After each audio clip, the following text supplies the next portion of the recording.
Okay மக்களே, இந்த இட்லியும் சட்னி கறியும் ரெடி. நான் டின்னர் இதுதான் என் டின்னர் இன்றைக்கு. ஓகே, எல்லோரும் லைக் பண்ணுங்க என் பேஜுக்கு. Thank you very much.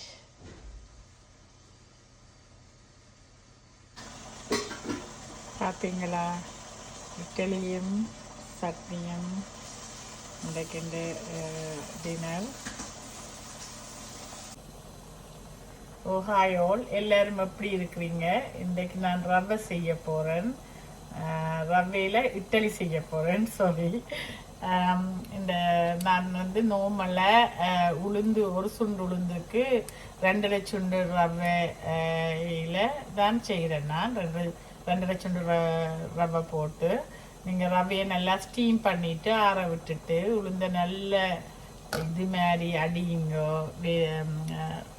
சரியான இதை உளுந்தை நல்லா அடிச்சிட்டு பஞ்சு மாதிரி இருக்கணும்.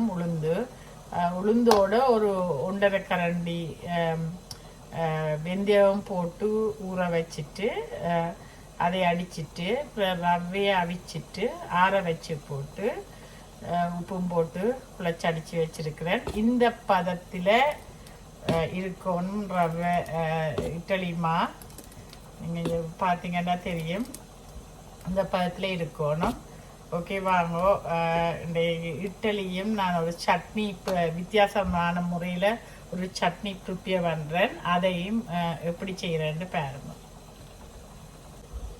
இப்போ பார்த்தீங்கன்னா இட்லி நான் இதில் எண்ணெயை பூசி போட்டு இட்லி மாவை போட்டு அவிக்கிறேன். வச்சு போட்டு சட்னி அது அங்கால சட்னி வைக்க போகிறேன். உங்களுக்கு எப்படின்னு காட்டுறேன். நான்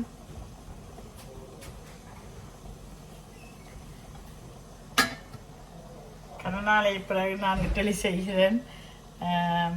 நார்மலாக தோசை தான் போடுறேன். நான் இன்றைக்கு இட்லி செய்வோம் என்று சொல்லி போட்டிருக்கிறேன். நார்மலி தேர்ஸ்டே ஃப்ரைடேஸில் இப்படி ஏதாவது வித்தியாசமாக செய்யணும் என்றுட்டு போட்டு வைக்கிறது. இது சண்டையே அடித்து வச்சாச்சு.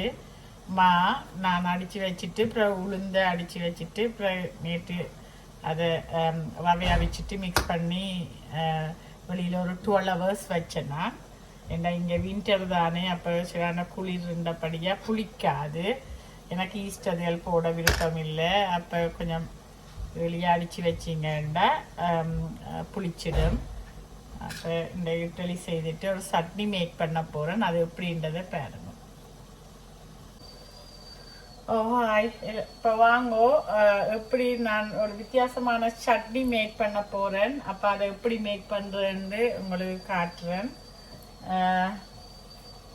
ஓகே, முதல் நான் இதில் சின்ன வெங்காயம் எடுத்துருக்குறேன். என்னென்ன உங்களுக்கு காட்டுறேன். முதல் இதில் தெரியுதோ தெரியாது, சின்ன வெங்காயம், கொஞ்சம் தக்காளி பழம், டொமேட்டோ, கருவேப்பிலை, மற்ற பச்சை மிளகாய், ஒரு 4 பச்சை மிளகாய் போடணும். அதோட உள்ளி, இவ்வளோத்தையும் நான் கொஞ்சம் எண்ணெய் விட்டு வதக்க போகிறேன்.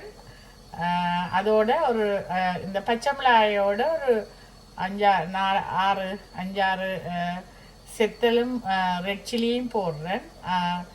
அதை வதக்கி போட்டு என்ன செய்யறேன்னு காட்டணும். இதில் வதக்குங்க. சின்ன வெங்காயம் போட்டால் கொஞ்சம் டேஸ்ட் கூடவே இருக்கும். கருவேப்பிலை கடைசியாக போடலாம். வெங்காயம் ரப்பண்டு வதங்கி இருந்தானே அது. பச்சை மிளகாய் 4 பச்சை மிளகாய் எல்லாத்தையும் போட்டு முதல் அதோட செத்தல் ஒரு 4-5-6 செத்தல் போடுங்க. அதுவும் போட்டு வதக்கி போட்டு பொரித்து வச்சுட்டு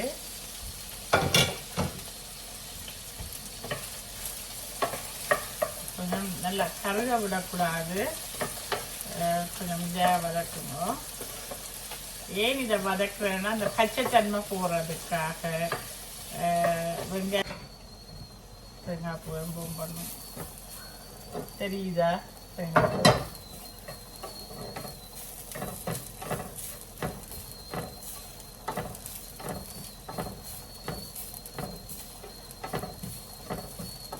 இதோட சாரி நான் மறந்துட்டேன் அது போடுறதுக்கு தேங்காய் பூ வதங்கி வேற நல்லா பொன்னிறமாக வறுக்கணும் இல்லை சாடியாக அந்த தண்ணித்தன்மை இல்லாமல் தேங்காய்ப்பில் இருக்கிறதுக்கு கெட்டு போகாமல் இருக்கிறதுக்கு ஒரு கொஞ்சம் இதை இந்த இந்த பதத்தில் வறுத்தெடுப்பீங்க.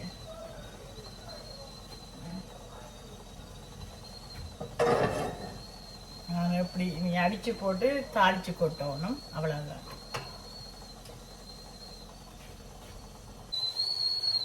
ஓகே, இப்போ பாருங்க, நான் இந்த சட்னி இந்த பதத்தில் அடிச்சிருக்கிறேன். இனி இதை தாளித்து கொட்ட போகிறேன்.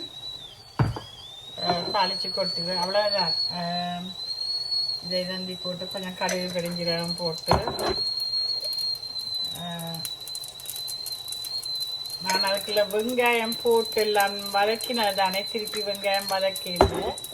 அப்போ அதையும் போட்டு மற்ற கொஞ்சம் கருவேப்பிலை சித்தலும் போட போகிறோம்.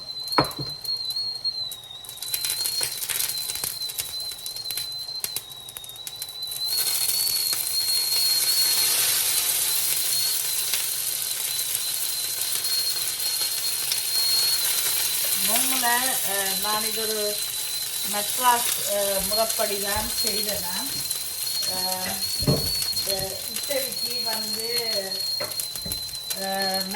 என்ன இந்தியாவில் வந்து இட்டலிக்கு இப்படித்தான் ரெஸ்டாரண்ட் ஸ்டைலில் செய்கிறேன்னு பார்த்து செய்தேன். இது நான் இது ஒரு இதில் பார்த்து தான் நானும் செய்வது. வித்தியாசமாக நல்ல ஒரு டேஸ்டாக இருக்கும். நீங்களும் ட்ரை பண்ணி பாருங்கோ. இப்படியான சட்னி இதுக்கு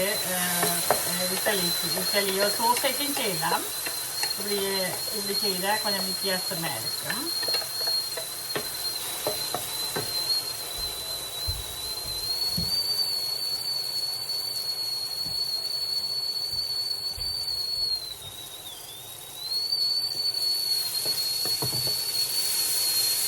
நல்ல கட்டித்தன்மையாக இல்லாமல் நல்ல தண்ணித்தன்மையும் இல்லாமல் இருக்கணும். கொஞ்சம் நேரம் நீங்கள் இது தாளித்து இதை போம் பண்ணி போட்டு இட்லியோடு சாப்பிட நல்ல டேஸ்டாக இருக்கும். ட்ரை பண்ணி பாருங்க. உண்மையாக like really is very tasty. இங்கே பாருங்க, இந்த கலரில் இருக்குது, very tasty. Restaurant style idli சட்னின்னு தான் இருந்தது. அப்போ நானும் இது ஒரு பார்த்து செய்யணும் மாதிரி யோசிச்சுட்டு தான் உங்களோட ஷேர் பண்ணுவோம்னு எடுத்தேன் நான். ஓகே, மெத்தடு சொல்ல மறந்துட்டேன். இட்டலி நல்லா வந்திருக்குது பாருங்க. அப்படின்ட்டு நல்லா பூ போல இட்டலி வந்திருக்கு. நல்ல நல்ல இதாக வந்திருக்குது. ரவையில் செய்தேன்னா நீங்களும் ட்ரை பண்ணி பாருங்க, உங்களுக்கும் பிடிக்கும். ஓகே, உங்களுக்கு பிடிச்சா லைக் ஷேர் பண்ணுங்க. இந்த வீடியோவை இந்த சேனல் வந்து Suji Ravi YouTube channel 2466 Suji Ravi 2466 YouTube channel. மற்றது ஃபேஸ்புக் பேஜையும் எனக்கு லைக் பண்ணுங்க, சுஜி ரவி. ஓகே மக்களே, தேங்க்யூ. பார்த்தீங்களா, இட்லியும் சட்னியும் இன்றைக்கு டின்னர்.